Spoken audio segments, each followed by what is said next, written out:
ජනාධිපති සමාවදන රැල්ලක් පටන් ගන්නවා. A trend of granting presidential pardons has begun. We know the ultimate target of these moves. People assume that the law will be exercised perfectly in a year. But today, there are absurd laws in the country. The laws for the Rajapaksa family, their allies, COVID-19 and the poor citizens are different from each other. There is another law for Ukrainian tourists. This is not a joke. They have not understood the system, although they came to change it. People like SP Disanayak and Andhra Priyadarshana Yapa have been sidelined.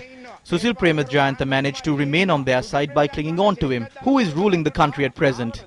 A curse has befallen the president. 5 people are the reason for this. One among them is a person dubbed as the Antigen Man, who runs a media institution. The other is Udayanga Veeratunga. The third is Nisanka Senadipati. The fourth, Dhammika. I will not name the 5th person, who is from Anuradhapura. It is because of these people that the government, which was elected to power with 6.9 million votes, has failed.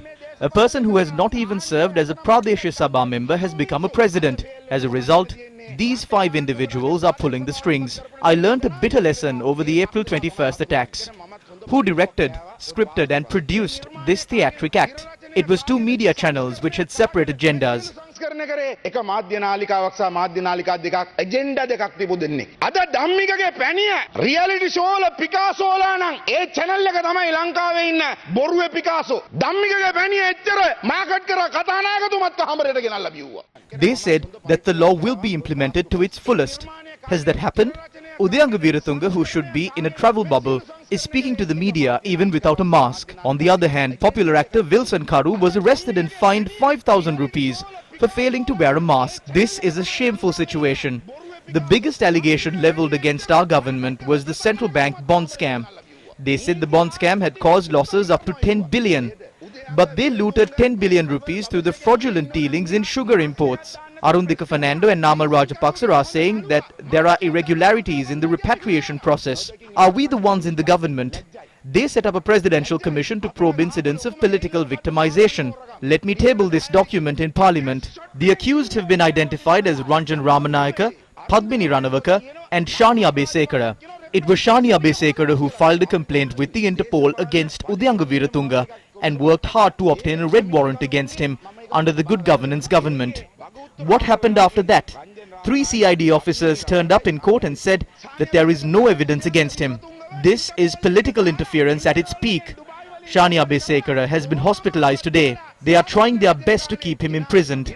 The government knows to win in terms of racism. Although they appointed Ali Sabri as the Justice Minister, the blame has fallen onto him. Since he is a Muslim, the government which appointed him is attacking him severely. We will not do that. That is because we support nationalism. අද අලිසබ්‍රි මහත්තයා අධිකරණ ඇමති කරාට අලිසබ්‍රි මහත්තයා පිටින් තමයි ඔක්කොම යන්නේ. අද ඔබතුමා මුස්ලිම් ජාතිකයෙක් නිසා ඔබතුමාලම්පත් කරපු ආණ්ඩුව ඔබතුමාට වට කරගෙන ගහනවා. අපි ගහනවා.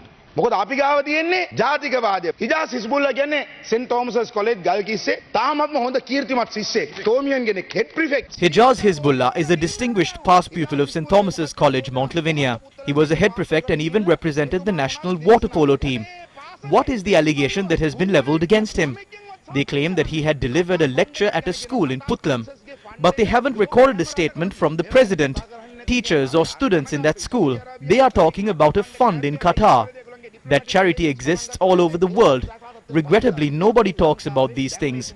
Only Saudi Arabia has banned Qatar charity. But the ban was lifted after the 2 countries resumed diplomatic ties. He will be brought to court on the 8th of this month. We have learned that a new charge has been pressed against him. He was arrested under the Prevention of Terrorism Act with the approval of the president. Why was that? They wanted to lay the blame of the April 21st attacks on one individual. Just as they targeted my late father, they did the same to individuals like Hijaz Hizbullah and Badiuddin to portray that the Muslims were behind the attacks. I wish to inform the president of something. Gotabaya Rajapaksa was handed over the baton of developing the country. Everyone in the country is watching the race now. The president ended up last during the first lap of the race last year. He failed. There is no point in pumping up certain lackeys who act as mouthpieces of the government. There are individuals with political experience who have been accepted by the people. At least maintain close ties with them while running the second lap. If decisions are made in an autocratic fashion, even during the second lap, it is not just the president, but the entire country that will fail. Aren't there skilled individuals in the public service sector? Don't they have skilled secretaries? A ministry secretary retired from service recently with 3 years left in his career because a person cannot work with a backbone under this government. There are state officers who work independently in the country. They understand that the government will not be able to pay their salaries in a few months. Mark my words, in a few months, they might claim that there is a treasure trove sufficient to meet the needs of Sri Lanka. The government is chasing behind myths. I'm not referring to everyone in the government benches. A few allies might tell it to the president and make him go in search of it. I might be attacked for these remarks, but I'm okay with it.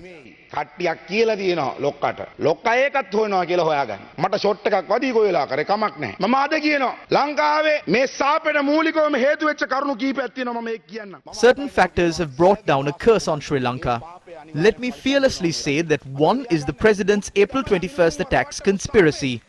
That sin will have its repercussions on the country. Remember that the country will also have to pay for the sin of deceiving the people by throwing water pots.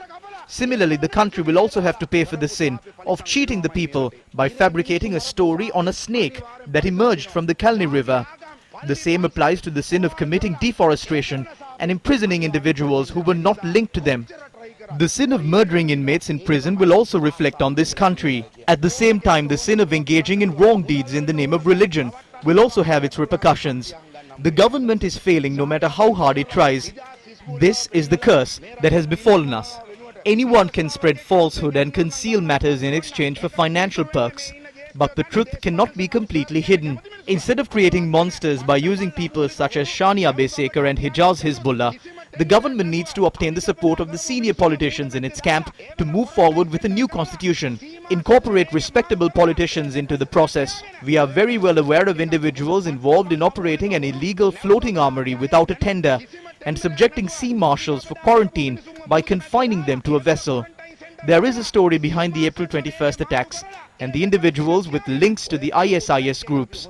As a Roman Catholic, let me say this fearlessly. There is a God above us. The truth will be revealed one day. කුරුසයක් දාගෙන ඉන්නේ උඩ ඉන්න දෙවි කෙනෙක් ඉන්නවා අනිවාර්යෙන් දවසක මේ සත්‍ය මේ රට එළි වෙනවාමයි